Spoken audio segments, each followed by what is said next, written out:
Hand me the envelope. Sergeant Travis Kane's voice cut through the cold night before Evelyn Carter could close the door of her aging sedan.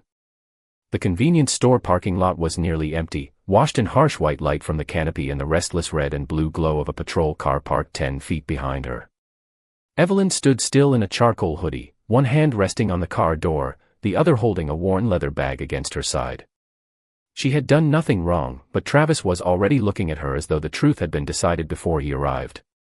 Officer Luke Bennett remained near the patrol car, his expression uncertain, one hand hovering near his body camera.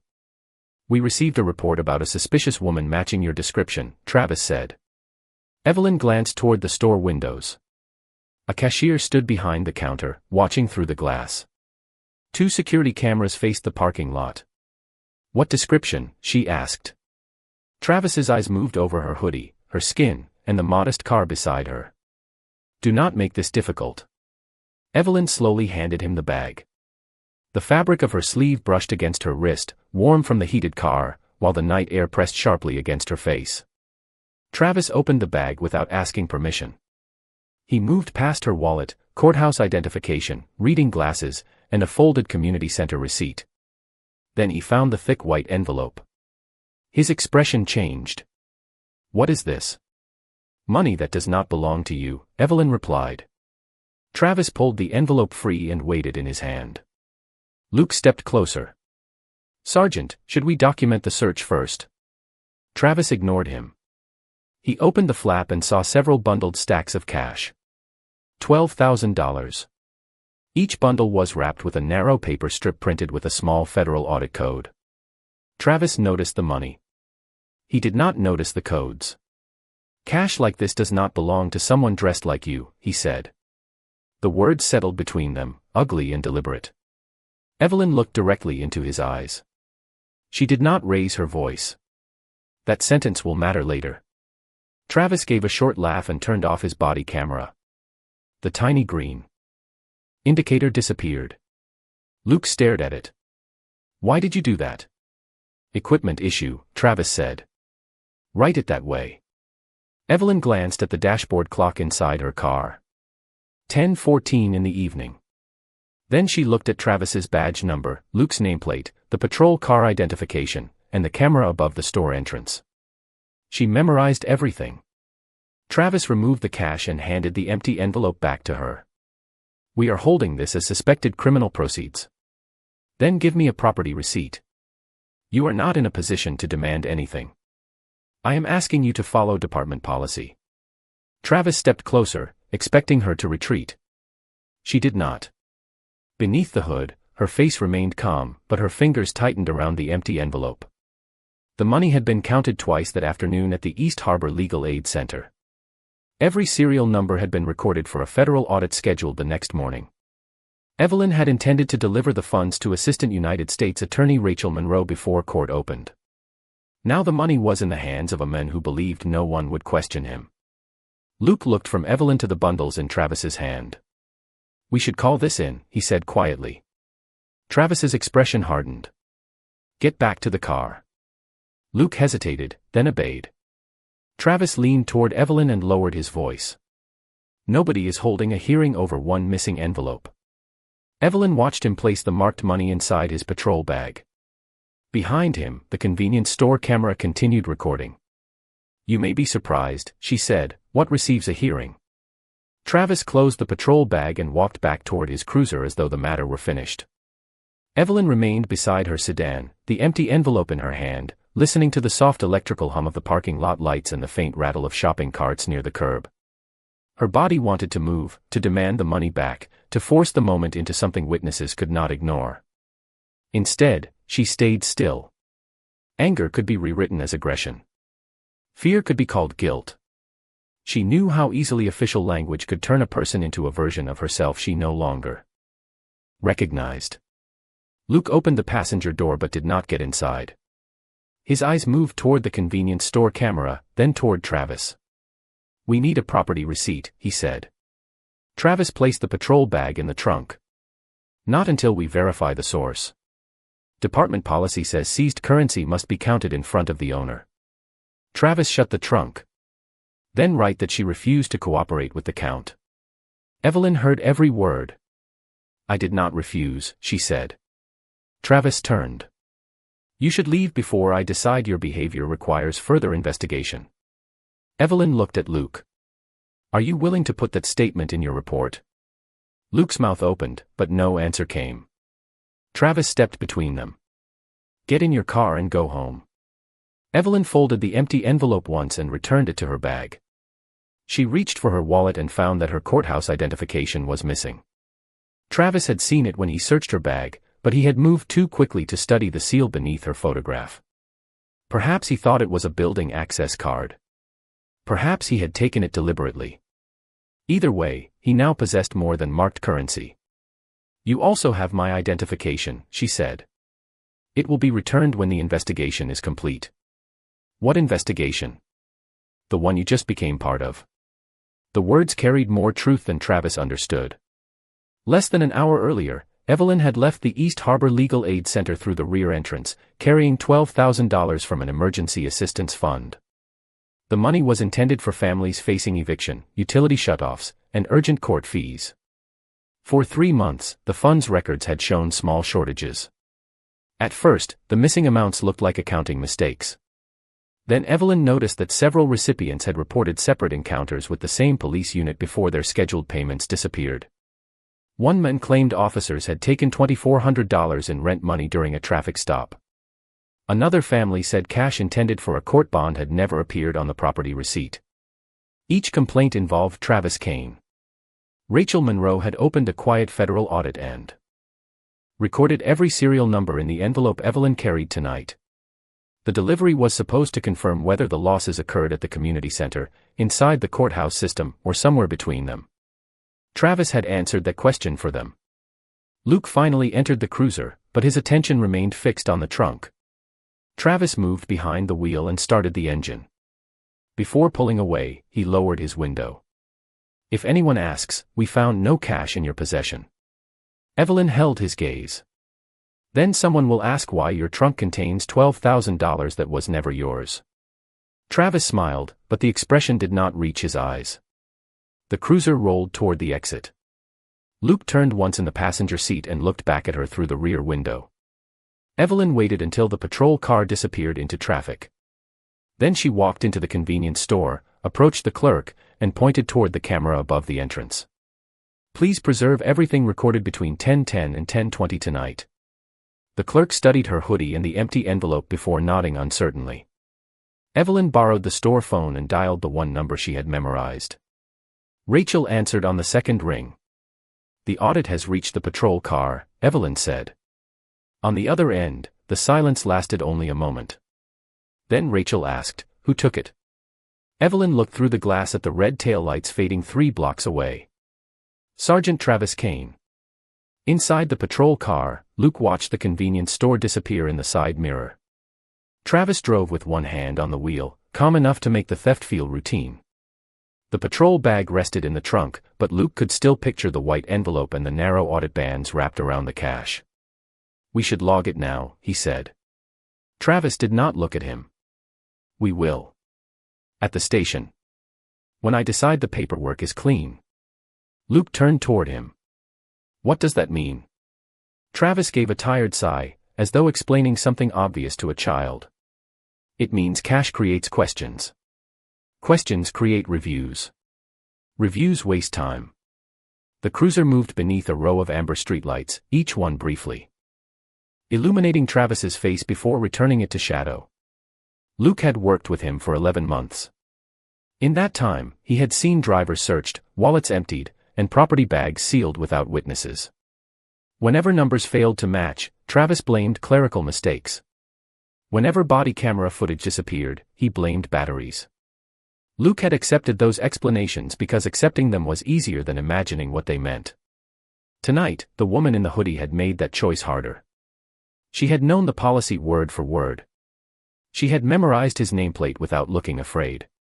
Most troubling of all, she had warned them as though she already knew where the money would lead. "Who is she?" Luke asked.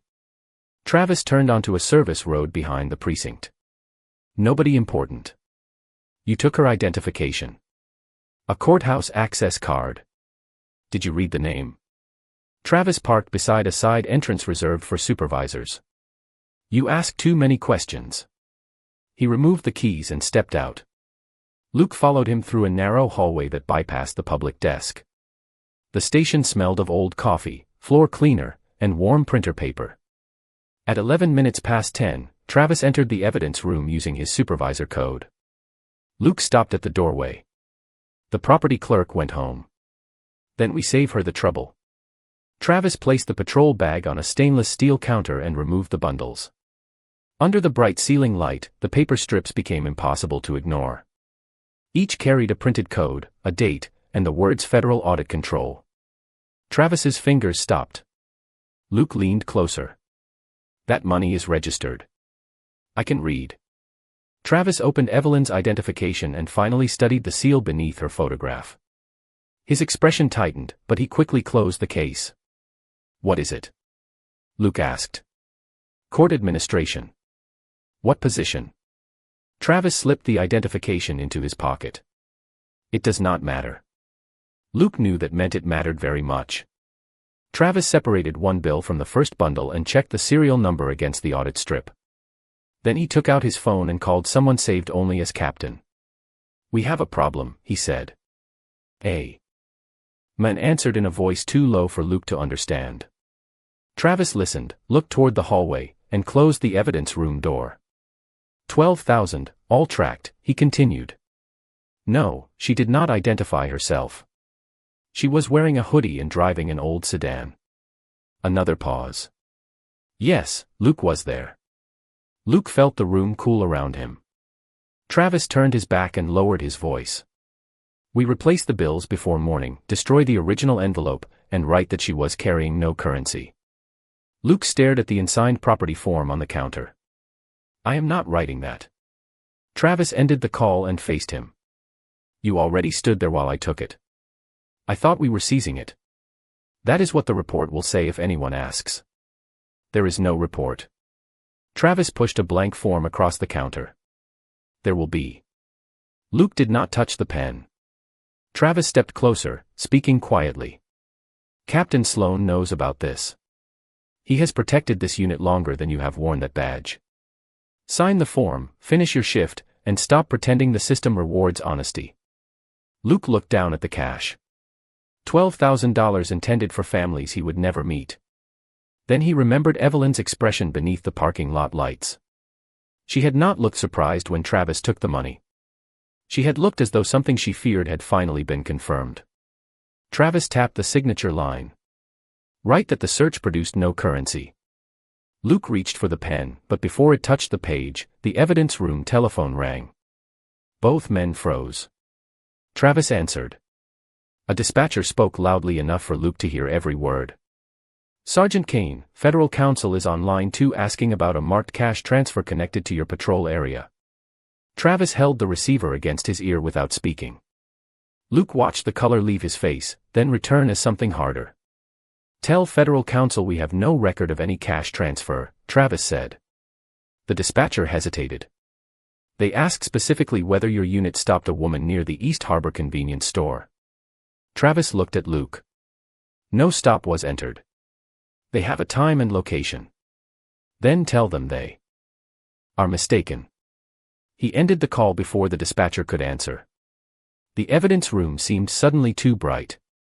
$12,000 lay exposed beneath the fluorescent lights, every bundle carrying the same printed warning Travis had ignored in the parking lot. Luke set the pen down. They already know. They know a woman made a phone call. They know the patrol area. Travis gathered the money and pushed it back into the patrol bag. "That is not evidence. The store has cameras. Cameras fail. Our car has location tracking.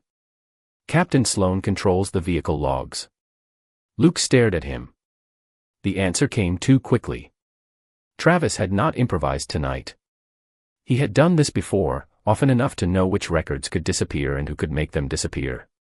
The side door opened, and Captain Richard Sloan entered wearing a dark overcoat over his command uniform. He was a broad, silver-haired man whose framed photograph hung near the precinct lobby beside awards for public service.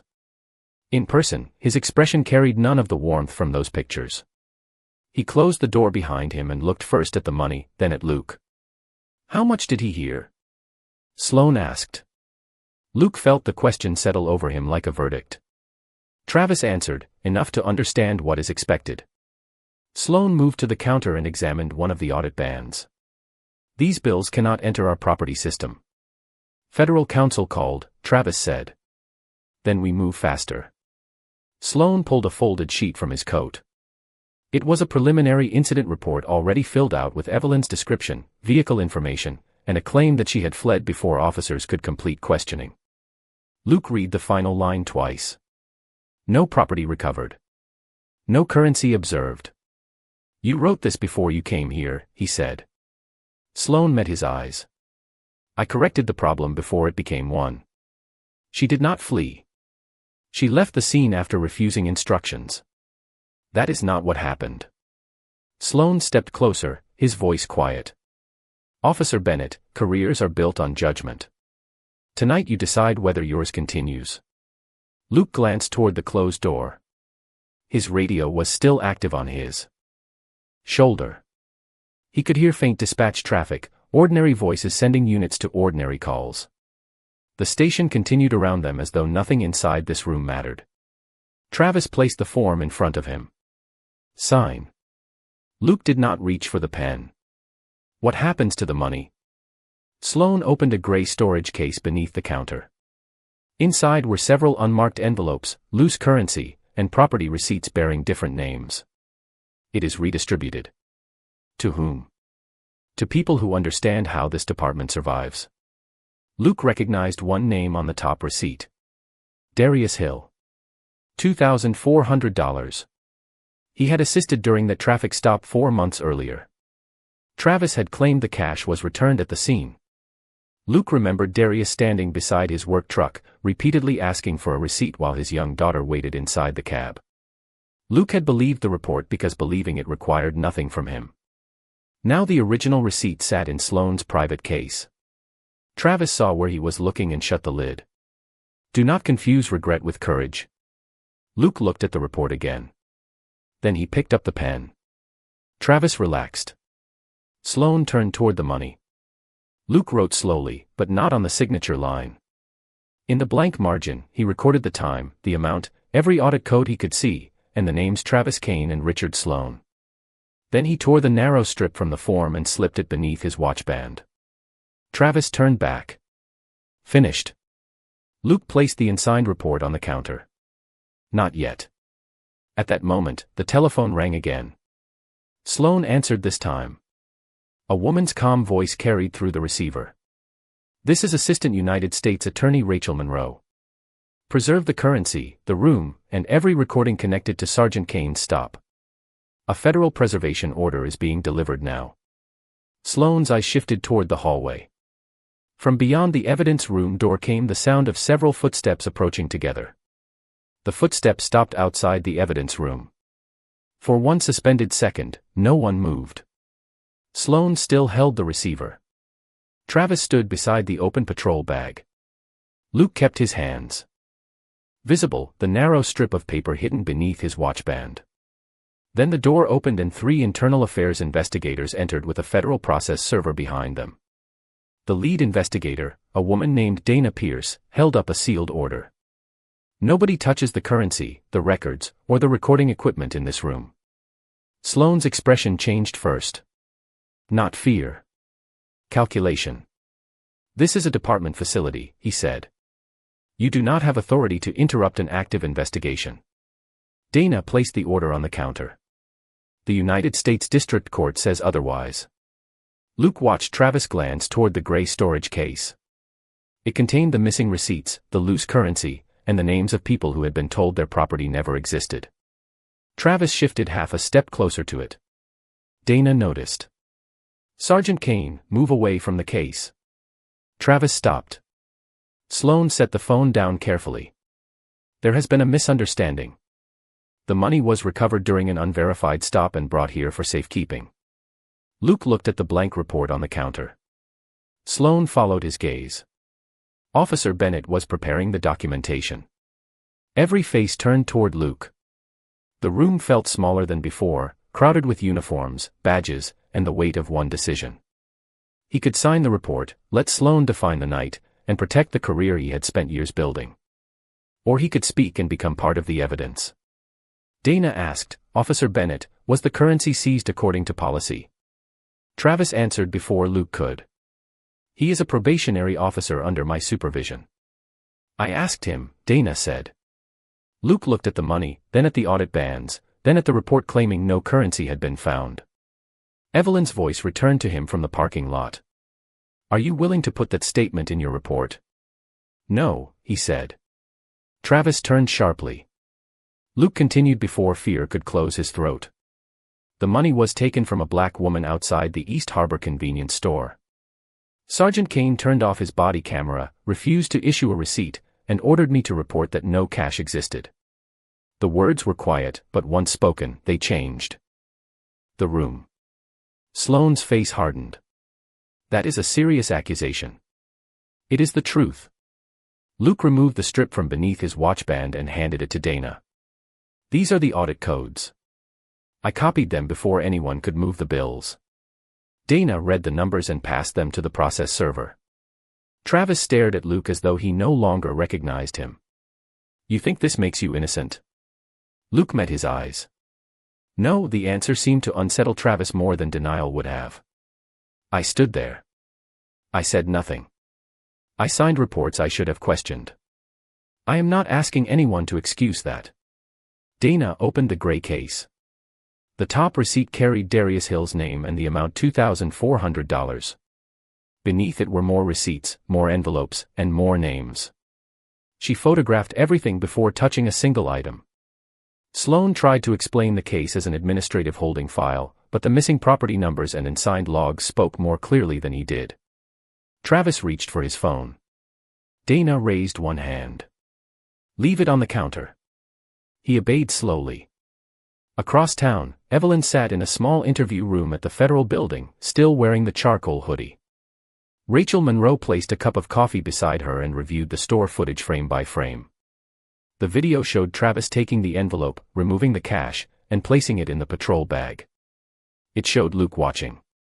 It showed the body camera light go dark. "This is enough to secure the room," Rachel said. Evelyn looked at the frozen image of Travis holding the money. "The room is not the whole problem." Rachel nodded. "We found prior complaints." "How many?" "At least 11. Evelyn lowered her eyes. 11 people had spoken before tonight. 11 people had been treated as unreliable because they lacked uniforms, titles, or connections. A knock came at the door. Dana entered carrying a sealed evidence pouch. Inside was Evelyn's courthouse identification. Rachel examined it, then looked toward Evelyn. "They still do not know who you are." Evelyn picked up the identification but did not put it away. "Good." Dana placed a second file on the table. "There is something else. Captain." Sloan had a preliminary hearing notice in his office. He was already scheduled to appear before the court in 3 days over missing property records. Evelyn opened the file. Her own signature appeared at the bottom of the order. Travis and Sloan had robbed the one woman who was already assigned to review their conduct. By 4:30 in the morning, the federal building had settled into the kind of silence that made every small sound feel important. A ventilation fan turned above the interview room. Paper slid softly across the table as Rachel Monroe organized the preservation orders. Evelyn sat with both hands wrapped around the untouched coffee, her charcoal hoodie still carrying the faint smell of cold air and convenience store asphalt. The $12,000 had been secured. The evidence room had been sealed. Travis Kane and Captain Richard Sloan had been placed on administrative leave pending a federal inquiry. None of it felt like victory. "You should go home," Rachel said. Evelyn looked at the list Dana Pierce had recovered from Sloan's gray case. 11 names. 11 amounts. 11 people who had reported missing cash and been dismissed as confused, dishonest, or careless. "Have they been contacted?" Evelyn asked. "We started with the most recent claims." Rachel turned the file toward her. "One of them is downstairs." Evelyn read the first name. Darius Hill. $2,400. The same amount written on the receipt Luke had seen inside the evidence room. She stood, slipped her courthouse identification into her bag, and followed Rachel toward the public lobby. Dawn had not yet reached the windows. The marble floor reflected rows of recessed lights, making the federal building appear colder and larger than it did during business hours. A black man in a worn work jacket sat near the security desk with a folded property receipt in both hands. He looked to be in his late 30s. Dust marked the knees of his jeans, and a faded delivery company logo curved across his chest. When Rachel approached, he rose quickly. "Mr. Hill, this is Evelyn Carter. She is assisting with the review." Rachel did not mention the bench, the robe, or the order bearing Evelyn's signature. Darius nodded politely. His eyes were tired. "They told me you found my receipt." "We found a file containing your name," Evelyn said. "Can you tell me what happened?" Darius looked toward the empty lobby before answering. "Sergeant Kane stopped me 4 months ago. Said my work truck matched one used in a theft. I had rent money in the glove compartment because my landlord only took cash. $2,400. He said he had to hold it until they cleared me." His fingers tightened around the paper. "They let me go 20 minutes later, but the money never came back." "Did you file a complaint?" "3 of them." "What were you told?" A tired smile crossed his face, but there was no humor in it. "First they said there was no record of the money. Then they said maybe I counted wrong. Last time, a supervisor asked whether I had proof I ever had it." Evelyn felt the old anger return, quieter now and heavier. "What happened after the rent was gone?" Darius looked down. "My daughter and I stayed with my sister for 6 weeks. I worked double shifts. We found another apartment, but my little girl still asks whether police can take our home again." Rachel lowered her eyes. Darius folded the useless receipt along its worn crease. "They count on people like me being too tired to fight."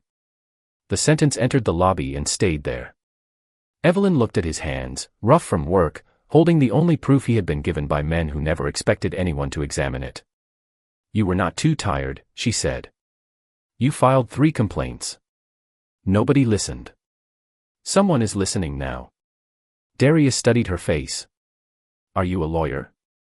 Evelyn glanced toward the dark windows, where the first gray edge of morning had begun to appear. "I work at the courthouse." It was not the whole truth, but it was enough for that moment. Rachel explained that his money might be returned once the records were verified. Darius nodded, though hope seemed unfamiliar to him.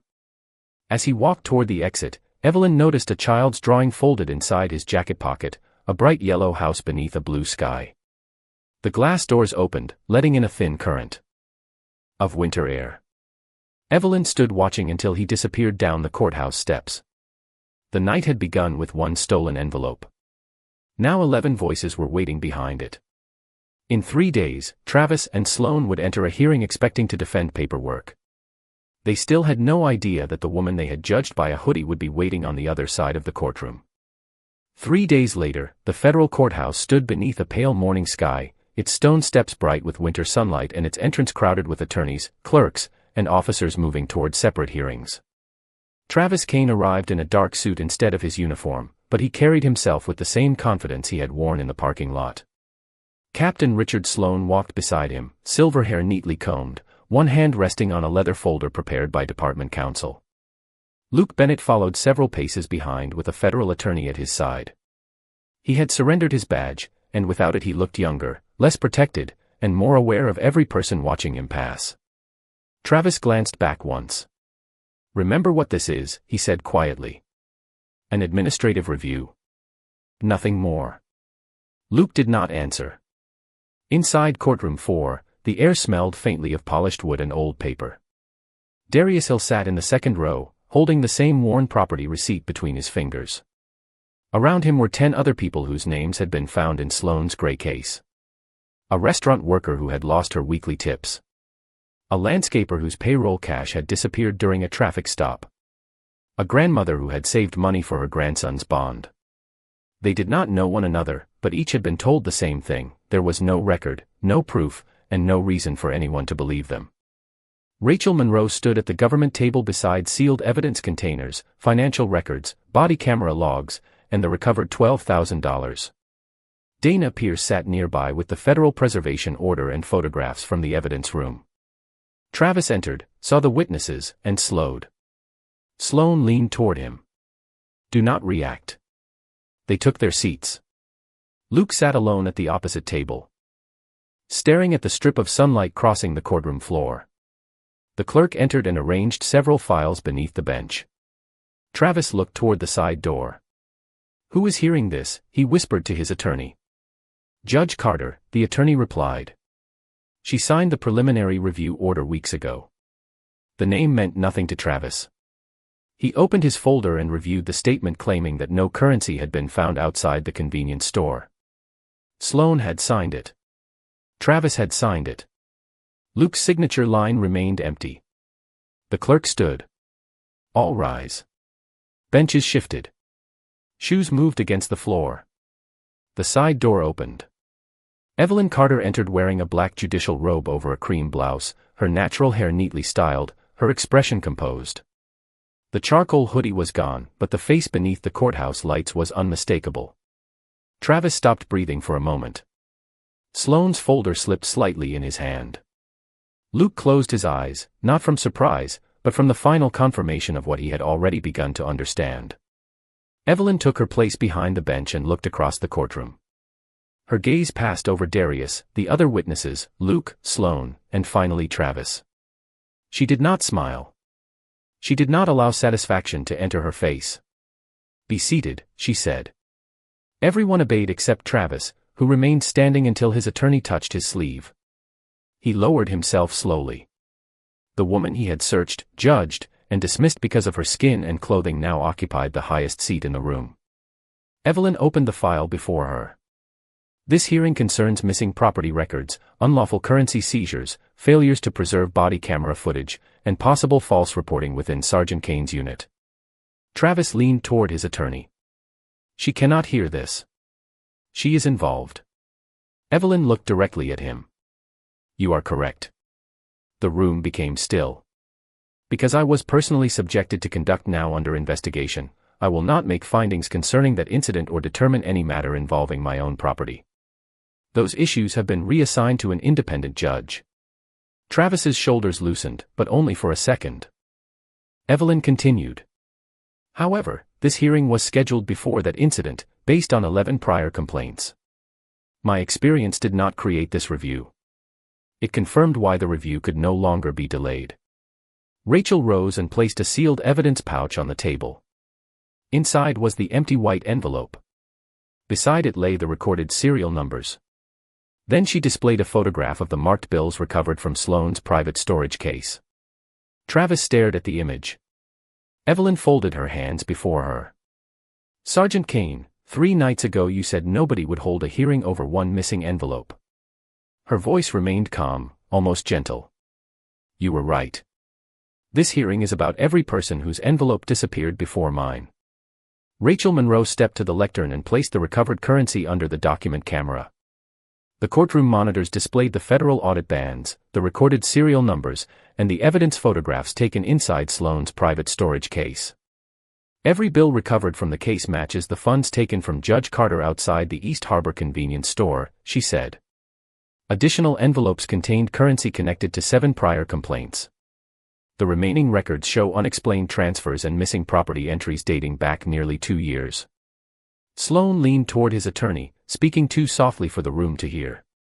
Travis remained motionless, but his eyes moved from the screens to Luke. The accusation in that look was immediate. Luke had seen it before, the silent warning that loyalty was expected and blame would be assigned. This time, he did not look away. Rachel presented the convenience store footage. The video showed Evelyn standing beside her sedan, Travis opening her bag, removing the envelope, and placing the cash inside his patrol bag. A second timeline displayed the moment his body camera stopped recording. "The equipment log shows no malfunction," Rachel continued. "The camera was manually deactivated." Travis's attorney rose. "The footage does not establish criminal intent." Evelyn remained still behind the bench. That question will be addressed in the appropriate criminal proceeding. This hearing concerns preservation failures, false documentation, and the integrity of department property records. Rachel turned toward Luke. Officer Bennett, please stand. Luke rose slowly.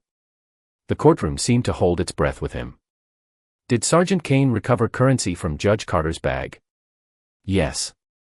Was a property receipt issued? No. Did she refuse to cooperate with the count? No. Were you ordered to report that no cash had been found? Luke looked at Travis, then at the 11 people seated behind Rachel. Darius held his worn receipt in both hands.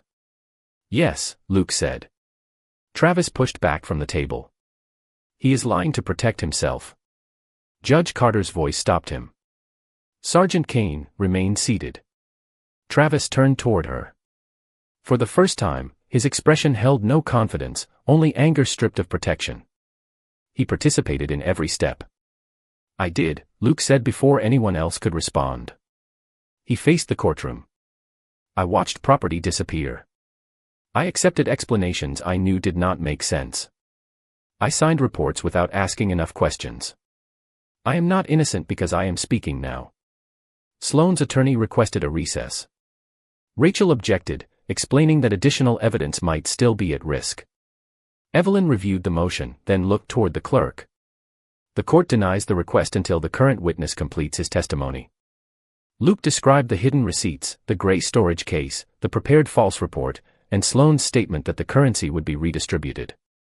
He handed over the strip of paper containing the audit codes he had copied. Dana Pierce confirmed that the writing matched the codes found on the recovered bundles. Then Rachel called Darius Hill.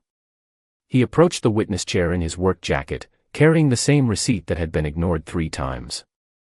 His voice was quiet as he described the traffic stop, the missing rent money, and the weeks his daughter spent sleeping on a relative's couch.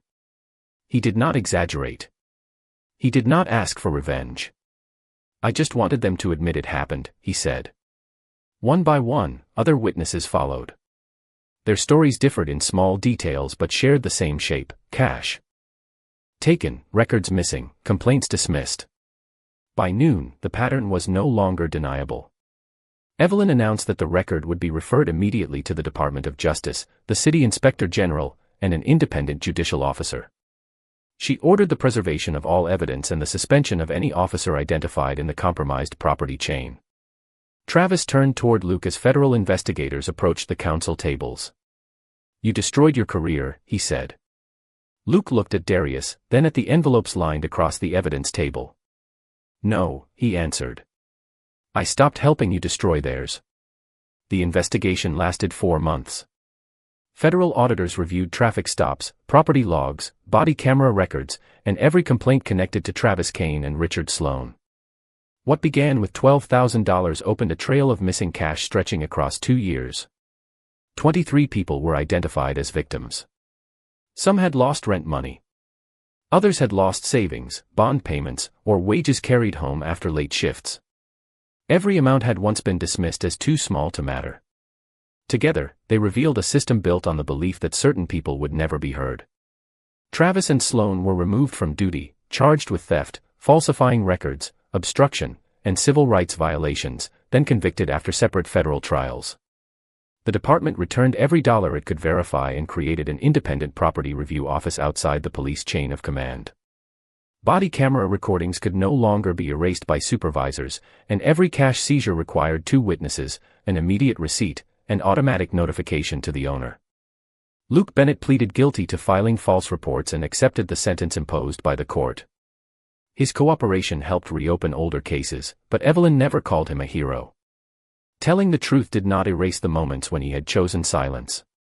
It only gave him a chance to stop causing more harm. On the morning Darius Hill received his money back, he stood inside the East Harbor Legal Aid Center with his daughter beside him. The girl held the bright drawing Evelyn had noticed in his jacket months earlier, a yellow house beneath a blue sky. Darius counted the returned $2,400 once, then folded the receipt and placed it carefully inside his wallet. I thought they had taken more than the money, he told Evelyn. They made me feel like my word did not belong anywhere. Evelyn looked toward his daughter, who was drawing another window onto the paper house. Your word belonged, she said. The system failed to make room for it. Darius nodded, his eyes shining, and walked outside with his daughter into the morning sunlight. The remaining recovered money was returned to families, while unclaimed funds were placed into a court-supervised emergency assistance program with public audits. Months later, Evelyn visited the center after her final hearing of the day. She wore the same charcoal hoodie beneath a long coat. No robe. No security detail. On the table beside the safe rested a fresh white envelope containing money for families facing eviction and urgent court costs. Evelyn checked the serial numbers, signed the transfer sheet, and placed the envelope inside. The safe door closed with a quiet click. Through the front windows, she could see people waiting for help, a nursing assistant holding a utility notice, an older man with a court summons, and a mother keeping 2 children warm beneath her coat. None of them looked powerful. Every one of them deserved to be seen. Evelyn folded the hoodie sleeves at her wrists and remembered the night Travis had decided that her clothing and skin told him everything he needed to know. He had mistaken restraint for weakness, dignity for fear, and authority for ownership. In the end, the money had been returned, the records corrected, and the people he ignored had spoken in a room where their words could no longer be erased.